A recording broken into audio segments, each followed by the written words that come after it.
My partner planned a special trip for just the two of us. We drove through the high desert and snow, all sorts of weird weather, to Zion National Park. The park is only part of the area. There's cliffs and canyons all around for miles. Some people come to do the tourist thing, and some come to hike the hardcore trails. My partner showed me pictures of all the trails and the hikes we could do.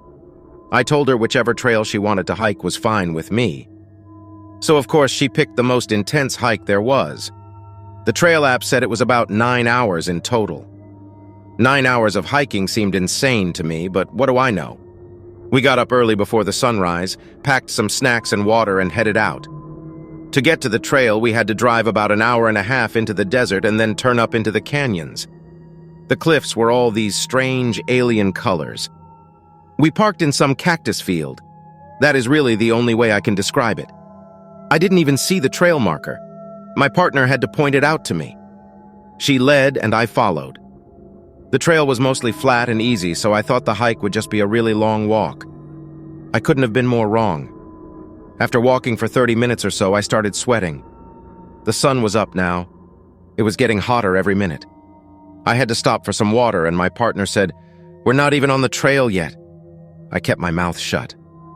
We walked and walked, but now we were going down and there was some shade, so it helped a little. It was quiet. Very quiet. I didn't hear insects or birds or anything. Just the crunch of dirt and rocks. I was getting antsy and felt myself getting annoyed. I saw what looked like ripples move on the wall of the canyon. It looked like the reflection you see of water. But the river was still like a mile below. And then my partner stopped walking. She pushed through some thorny bushes and looked straight down. I couldn't believe this was the trail.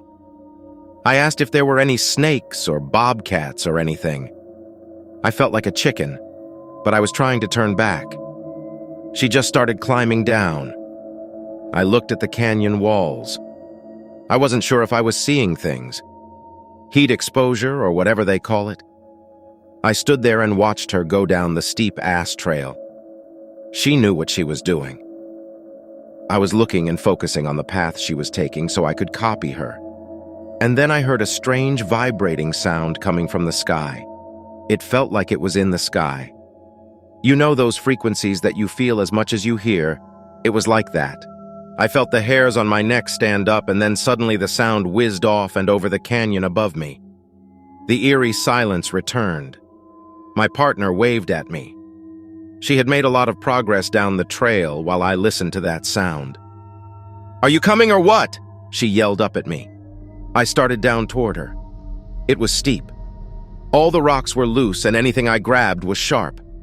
I was fumbling for a hold when I heard that sound again. I looked up. I didn't see anything, but there was definitely something making that noise. It sounded like a machine, but a machine I have never heard before or since. I looked down and saw my partner looking up at the sky, too. I wasn't hearing things. Good. I think. The sound stopped again. This time it just stopped abruptly, not like the first time I heard it when it seemed to move really fast. I stood there on the side of that trail and found myself unable to move. I had a bad feeling. I don't get weird feelings like this, so I wasn't sure if I should listen to it. I really didn't want to go any further on this hike. As I stood there, all of a sudden the sound returned and was louder than before. Closer. I could feel it. A swarm of flies or insects came out from a hole in the rocks and flew away. It freaked me out. When I stepped back, I swear I saw some kind of glistening reflection moving in that canyon. It was circular and rising upward. I could feel the noise coming that... I yelled to my partner. I was pouring sweat now. My whole body was on edge. She climbed back up to me and took one look at me and believed I wasn't feeling good. I kept my eyes on the sky as we climbed back up the trail. I was watching my partner too to see if she noticed anything. When the ground was mostly flat again, we stopped to drink some water. Before either of us took a sip, we felt that vibration. We looked at the cup, and the water was shaking. We looked at each other, and we both knew. The sound grew louder, and I could feel it in my chest and in my ears. We felt wind coming at us as something, and yeah, I know this sounds insane, something invisible rose from the canyon. I could see that strange reflection again. Something was there. My partner took my hand. We watched as it rose slowly and hovered above the canyon. It just hummed that frequency. Then a pop of the air and that sound and feeling were gone. It disappeared. My partner has been obsessed ever since. She has friends online and they talk about these kinds of sightings. What does it mean and all that? But I've just been afraid. This is the first time I've told anyone about this experience. I can still feel that vibration anytime there's no sound.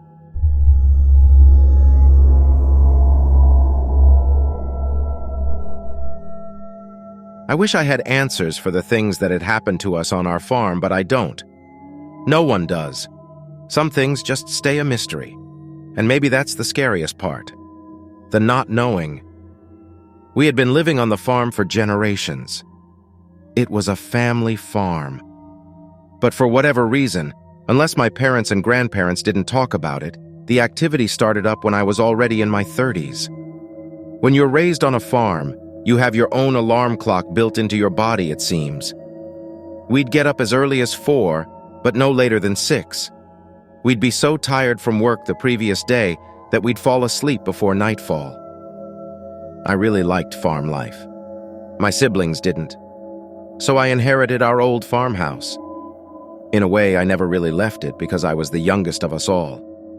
So before I knew it, my parents had passed on and I was able to keep it. The house and the land and the animals.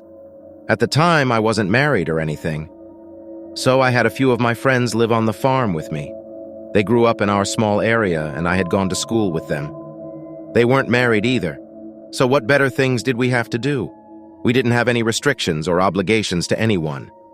We could just live a peaceful life. And we did for a while. We had all sorts of animals. We had a couple of horses, Valentina and Katie. We had some chickens, some goats and pigs, and we had plenty of cows. Of course, we had been used to predators getting to our livestock every now and then. Once we had to hunt down a bear who kept coming to the farm to take our pigs. Our pig pen was down and out towards the foothills. It was easy for the bear, but we did have to put the bear down, and we found the pig still in its stomach. But with this all said, I think I know when my animals are being picked off by something like a bear and not by something that we can't identify to this day. The first time it happened, there had been a mess in the chicken coop. It wasn't terribly late, so a few of us were still settling down from the day. We heard some squawking and commotion, so we thought it was the bear. We hadn't found him yet. When we ran out to the coop, whatever it was had gone. But it left a mess of feathers and chicken corpses all over the place. The first and strangest thing about the events that we had noticed was that the bodies had been left. If this was an animal predator, they would have taken the entire body of the chicken to eat. But they didn't. They killed the chickens but left their remains. It didn't make sense. And when we got closer, things made less sense. The chicken corpses didn't appear to have any wounds or claw marks. Well, not at first. When we couldn't figure out what had happened to the chickens, we thought that they could have possibly died from some sort of disease.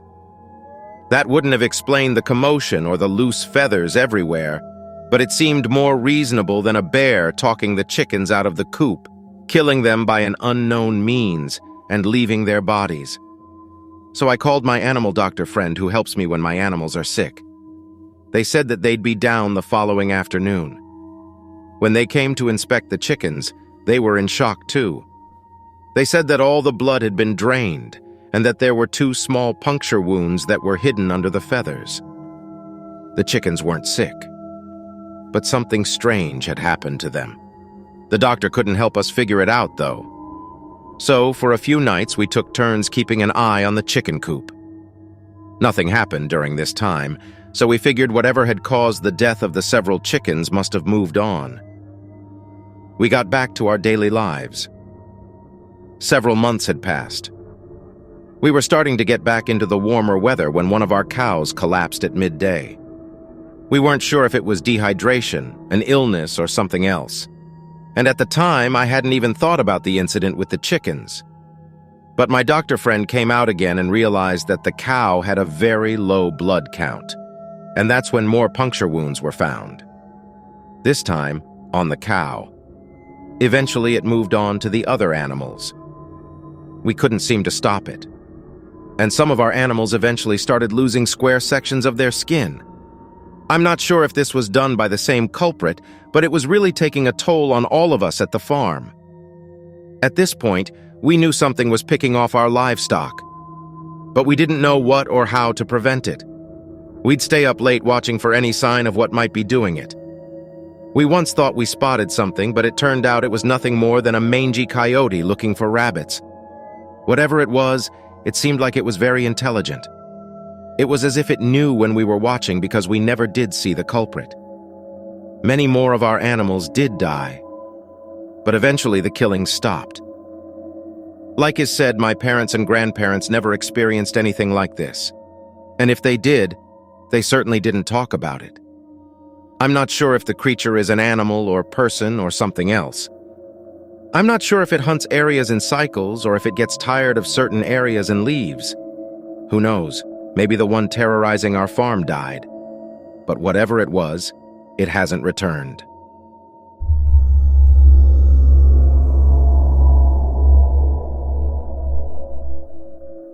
It really happened, even if no one I tell it to thinks so. When I was little, my family and I moved around quite a bit. My dad worked in construction, so we kind of adjusted based on whatever job site he was assigned to at the time. When this story took place, I was around 11. Young, but definitely cognizant, you know? I knew what was normal and what wasn't. We moved into this little apartment building a little ways outside of Chicago, and if nothing else, the place was definitely run down. I didn't mind really because I was a kid, but it was annoying to hear my folks arguing all the time. Since I was an only child, I had to get sort of creative when it came time to play. I came up with these intricate stories with my toys and found this little crawl space attached to my room to play in when I wanted to feel hidden.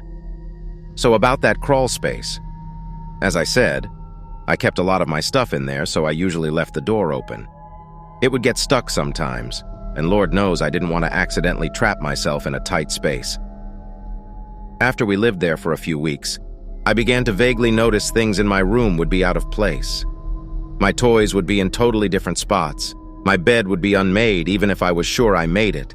My books would be open even if I hadn't touched them in a while. At the time, I assumed that it was due to my parents, my mom coming in to clean things up and moving all my stuff around in the process. But the thing was, my parents started commenting about it too.